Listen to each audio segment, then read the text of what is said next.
Hey, what's up? It's Chris Gonzalez here, back for another Saturday and another episode of Single Issue Saturdays, where I recap and give my thoughts on a couple of the physical issues that I picked up this past Wednesday and some digital issues that I read that came out this week.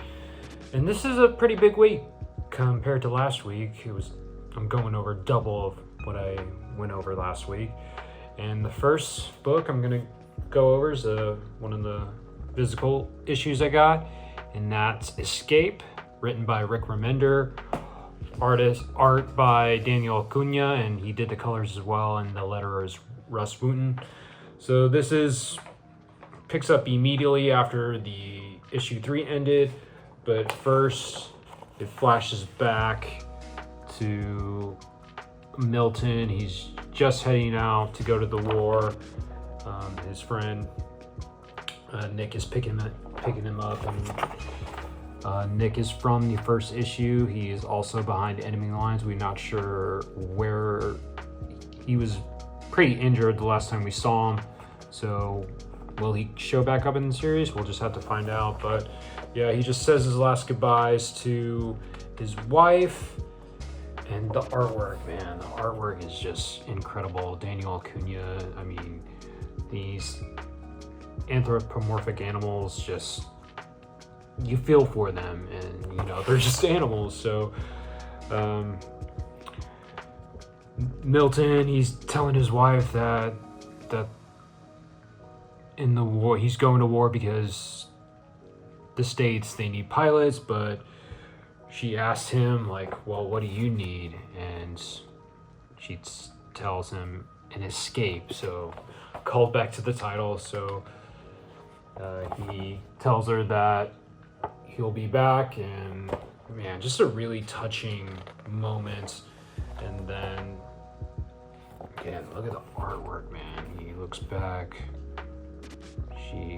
his wife cries for him, and he's sad to go, but I guess he's going to war because he's not fulfilled in his life right now. So anyway, flash this forward, and I just like the position of the coloring, because in the flashback, when he's back in the States at home, it's all bright, and when it flashes forward to the wartime, the colors are muted and it's dark. I like that. So he wakes up, comes across this kid, and this is from the end of last issue. The last issue was very adrenaline pumping, anxiety filled, very action heavy, of him trying to escape the enemies. And when we ended the issue, he gets into this crawl space in this bakery, and he comes across a father and his son. And in this issue, he wakes up, and this is compared to the first 3 issues where they're mostly action packed. This issue is like it's a palate cleanser. It slows down. It's pretty much just a character study in it. He meets with the bat who saved him, and they just have a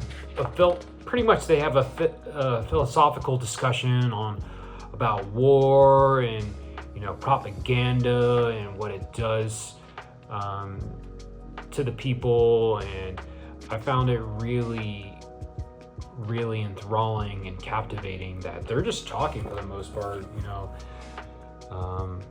just discussing everybody's side, and like how, and it's very topical for today's political climate. So I really appreciated that. And again, the artwork by Daniel Acuna, man, it's just incredible. And Rick Remender's script, again, just very concise and to the point, and there's a lot of political undertones, and just questioning on which side's correct and which side's the bad guy, and at the end of the day, they're all bad guys. They're all participating in this war. People are dying, and for what? You know, is it really worth it? So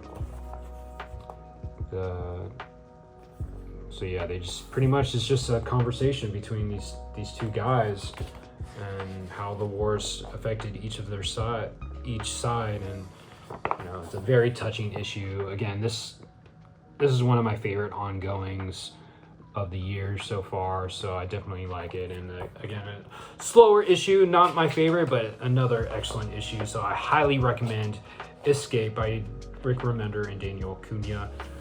And so the next physical copy that I'm going to talk about is Green Lantern number 29. Legacy issue is 596, and it's written by Jeremy Adams. The artist is Carmine D. Giandomenico. Colorist is Romulo Fajardo Jr., and the letterer is Dave Sharp. So this is, and the cover is by Eddie Barros and Eber Ferreira. And at the end of last issue, the Justice League received a message from Star City, you know, the home of Green Arrow. And this issue starts with Green Arrow.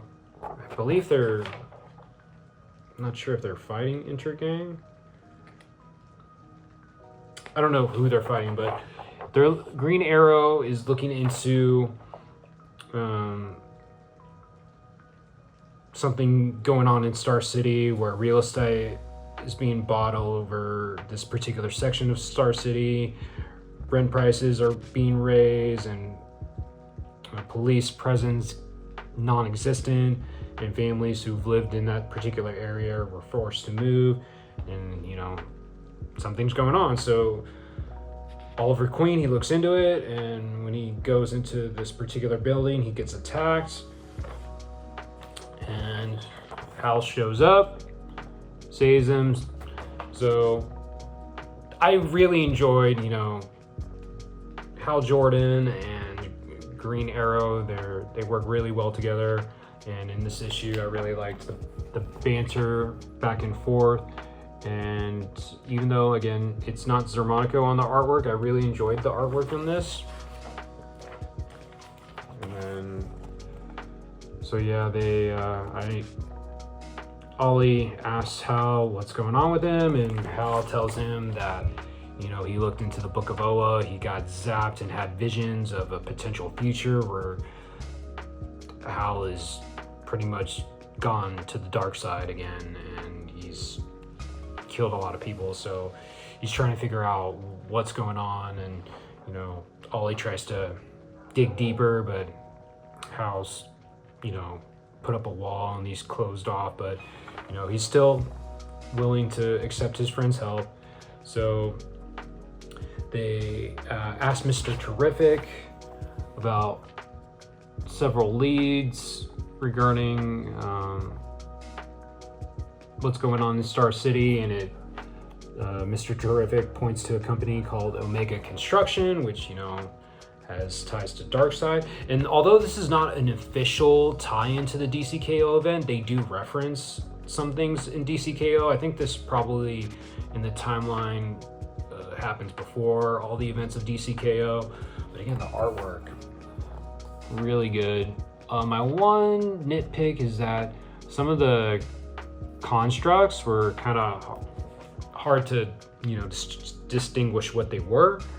But yeah, so they get into this company and they fight off some robots, and they go into this secret room. Again, the banter between Hal Jordan and Oliver Queen there's a lot of humor, very sarcastic. So I really dug how Jeremy Adams wrote their banter. I think he really gets the characters. And they come across this android. His name is Extingency, and he's pretty much the whole point of their company is they're developing bunkers for rich people, because for some reason they know that the events of DCKO, where the Earth is going to be terraformed into the new apocalypse, they're preparing for that. So, Exigency distracts them long enough for this big robot to come in, and they take him down. They eventually take the robot down, and it's pretty much it. And then Oliver Queen, he tells Hal, like, hey man, I know you don't want to really talk to me, but you should talk to this one other guy. You might. And that other guy happens to be, well, I won't spoil it, but look at this. This was pretty cool. It's a pretty cool image. Hal constructs a giant bow and arrow to take down the robot. And this was a really fun issue. Again, I'm really enjoying, look at that, love the coloring right here. Really enjoying this run by Jeremy Adams. So another fun issue of Green Lantern. Again, another recommendation for me. So definitely, if you haven't been reading this run, get on it. Pick up the trades. There's like 3 or 4 trades out right now. So now let's get into the digital issues that I read. And the first one is Detective Comics number 1103. So again, coming off the last issue, Bruce has been infected with this virus, and in less than a day he's going to have to be in quarantine, and the symptoms of this virus will take over after that. But in the last issue, he got into a fight with the main villain in this arc called the Lion, and he's behind the virus, and he's looking to infect Gotham City with this virus, and this virus suppresses all fear in its victims, so they're not afraid to do certain things and protect themselves, and it's been causing some deaths. So yeah, now the end of the last issue, Bruce was knocked out, and so the start of this issue, Superman comes onto the scene. He's fighting Intergang. Oracle contacts Superman to get him to help Batman. Superman flies up to rescue Batman, and then it seems that Batman's been out for 2 hours, so he asks Superman that he needs an investigative journalist to look into getting in contact with Star Labs, because Star Labs has ties with the Lion's company and the virus. So pretty much this issue is about Batman teaming up with Lois Lane, and I really enjoyed their banter together, and I've been enjoying Tom Taylor's Detective Comics run. I felt like this issue was another great issue. The art by Mikkel Janin, or Janin, however you pronounce his name, and he did the colors as well. Wes Abbott is the letterer, by the way. So yeah, Batman asks for Lois Lane's help to get some information from Star Labs. They go to Star Labs facility to talk with a doctor named Catherine Lee, and they get information from Dr. Lee, and Lois, she uses her journalism skills to research past instances where there have been Star Labs employees that were involved in this project called Project Courage, and that's where the virus came from. And Dr. Lee tells Lois like they had a private financer, but they had to pull the plug on the project. And Lois tells her, well, there's been 3 people that worked on the project that have died due to them, doing activities where they had no fear, and that caused them to die. And she asks Dr. Lee if there's any other people that worked on the project that are still alive, She tells him that there is this researcher, he worked from home. And so Batman and Lois, they go to this guy's house and they find out that this guy is working with Intergang and he's using a small dosage of this virus because he has a fear of stepping outside of his apartment. So he's using that to help him, the virus to help him, and he's distributing while working with Intergang. He's distributing. He's helping these criminals. So Batman and Lois, they interrogate him, and he tells them that Scarecrow, Jonathan Crane, is a lead, but we then jump to the Lion. He has kidnapped Scarecrow from Arkham, and apparently they have a past. Scarecrow and the Lion have some type of past because the Lion wants to punish Scarecrow essentially. And so how does the Scarecrow get involved? What's his relationship to the Lion? We don't know. That's where the issue ends. So this was, again, another fun issue. I liked Superman's inclusion in this issue and Lois's. I like the back and forth between Lois and Batman. So another solid issue from Tom Taylor and Co.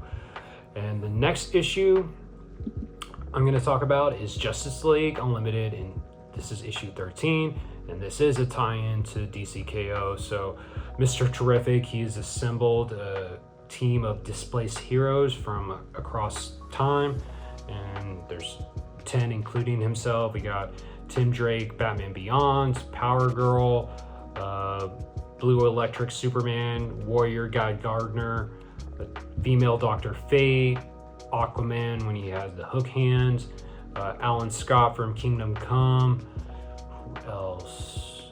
There's two more. Oh, Golden Hawk. He's a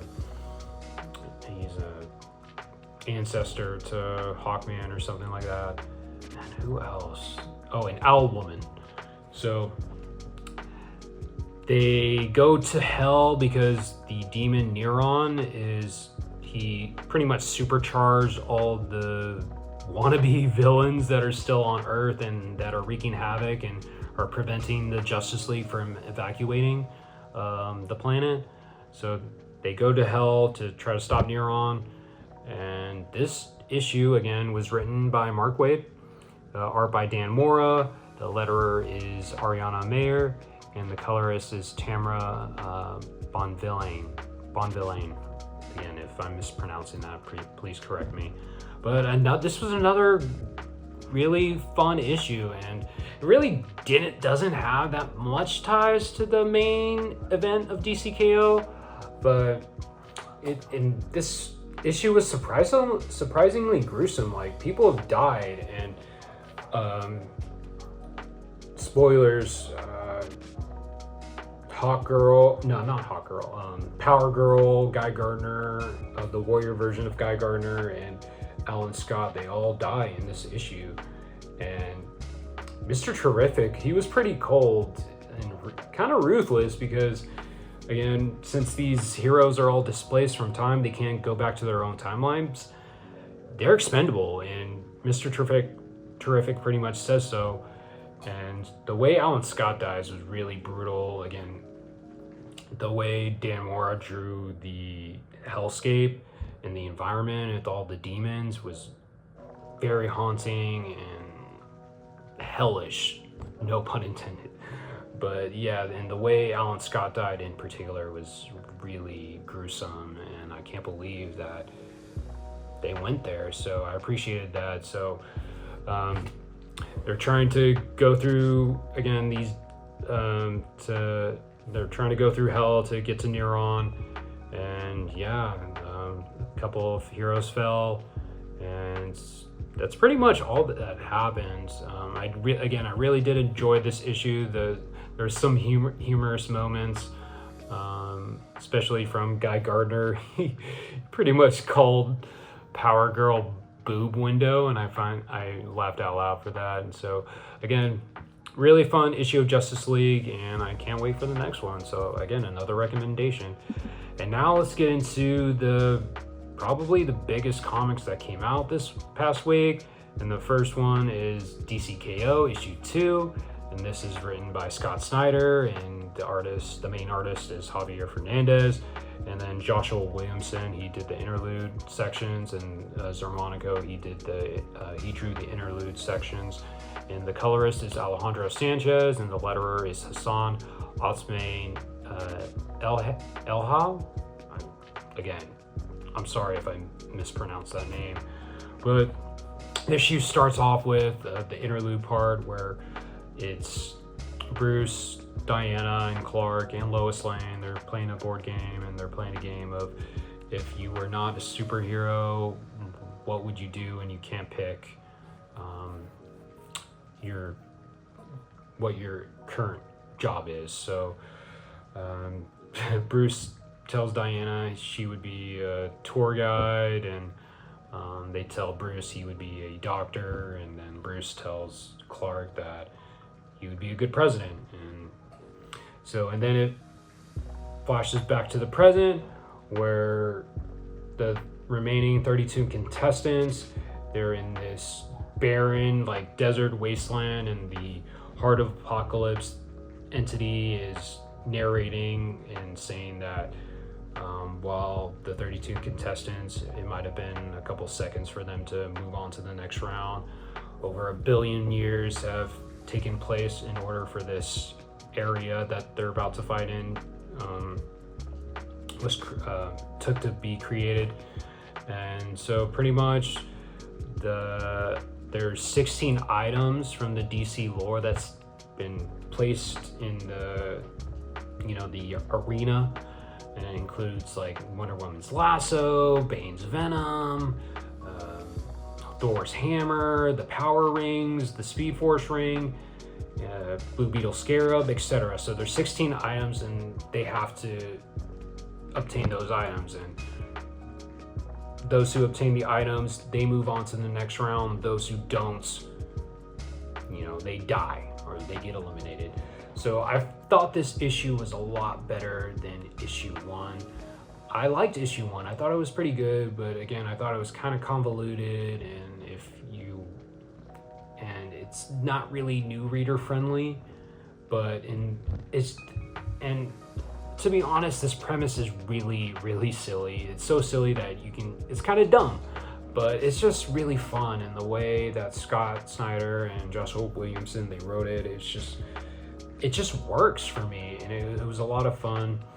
A lot of fighting going on in this issue, and a lot of memorable fights, and memorable moments, like the Joker obtaining the Adam's belt. He gets super humongous. He steps on Giganta. He eats, I think he eats Cheetah and Connor Hawk.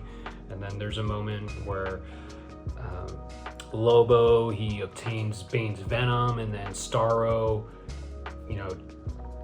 jumps on Lobo. Lobo rips Starro into pieces, and then Starro regenerates into multiple Starros, and then takes over some of the characters and heroes that are on the battlefield. And it was a really cool moment. And then in order to get the Starros off of their faces, Wonder Woman grabs Thor's hammer and electrocutes them all. And then there's a moment between Lex Luthor and Superman that was really impactful. Lex just gives a monologue about the real reason why he hates Superman is because he has all this power, and he can make the world like a perfect utopia, but he doesn't. So that's why Lex hates him. So later on, and there's a really badass moment where Lex, he uses the energy from the Phantom Zone and creates a sword to chop Superman's hand off. And then eventually Lex comes across the power rings. Star Sapphire tries to stop him, and initially it looks like she gets all the power rings, but Lex just gets one power ring, and it's the Black Lantern ring, and he uses that to raise all the elder gods, because in this battlefield, it's in the ruins of these elder gods that Darkseid has killed. And so Lex Luthor uses the Black Lantern ring to raise them all up from the dead, the elder gods, and he wipes out a lot of the heroes. And then there's one mystery item, and then Superman figure out what it is, because the Heart of Apocalypse told the contestants that they basically have to, in order to survive, they have to think like Darkseid. And so Superman uses that, and he channels, you know, what Darkseid would do in that moment. So the mystery item is pretty much Darkseid's Omega energy, and Superman uses Darkseid's power to move on. And so yeah, and then the issue ends with there's 16 contestants left, and it's revealed, spoilers, that, you know, Darkseid has taken over Booster Gold, and now Darkseid's gonna enter the tournament through Booster Gold. So very fun issue, very bombastic. It's so dumb it shouldn't work, but it does work. So if you just want a fun time reading comics, definitely pick up DCKO issue 2, and I can't wait for the next one. And the last issue I'm going to talk about is, I don't know, it's either DCKO number 2 or this issue that was my pick of the week. They might tie. So, but the next issue I'm talking about is Absolute Batman issue 14, and this is the finale of the Abomination arc. Pretty much Batman fights Bane in this arena, and he uses his friend's help to finally take him down. And the artwork, but let's go. The writer again is written by Scott Snyder, artist is Nick Dragotta, colors is Frank Martin, letterer is Clayton Cowles. And yeah, man, I think this is one of my favorite issues of Absolute Batman so far, and it's just been getting better and better since the Abomination arc started. Every issue just keeps getting better and better, and this is no different. It was, again, another bombastic and crazy issue, and it's just like DCKO. It's so crazy and kind of it's weird, it's crazy, it's kind of stupid, but it just works. Scott Snyder has a way of taking these outlandish plot threads and just piecing them together so it makes a coherent and engaging story, and I think he excels in that, and he does that in Absolute Batman. Plus the Nick Dragotta art is just insane, and it's gross. And the way he drew Bane just like gets injected like with a bunch of venom. He becomes this gigantic monster, and you think, how the hell is Batman gonna beat this guy? And then so Batman uses his wits, and he uses his friends to help defeat Bane. And in this issue, it jumps back and forth between the present with Batman fighting Bane and the past where Batman's friend Waylon Jones, aka Killer Croc, is, you know, fighting in this MMA fight where he's supposed to throw the fight in the 7th round, but Batman, he doesn't. So I like that, just that dichotomy between the two stories. And at the end, Batman uses his smarts to defeat Bane, and essentially, spoilers, Bane just uses too much venom, gets too big, and then it's revealed that Batman had all the venom taken out of his body and out of his system, and Catwoman uses that to inject Bane with the venom that was in Batman, and then all that venom causes Bane to explode, and that's how pretty much Batman defeats Bane. And then at the end, it's revealed that the Joker just wipes out Bane's islands, and wow, it's just, the Joker is one evil dude. And so again, this whole series continues to be incredible. I think this issue solidified this as my favorite absolute title right now, and I can't wait for the next issue 15, and that's going to introduce Absolute Joker. Jock is going to be the artist. But yeah, again, if you're not reading this series, what are you doing? Like, you need to stop what you're doing right now. After you watch this video, go get the first trade, catch up, and then get the singles. It definitely needs to be on your pull list. And this is probably my pick of the week. This or DCKO number 2 is my picks of the week.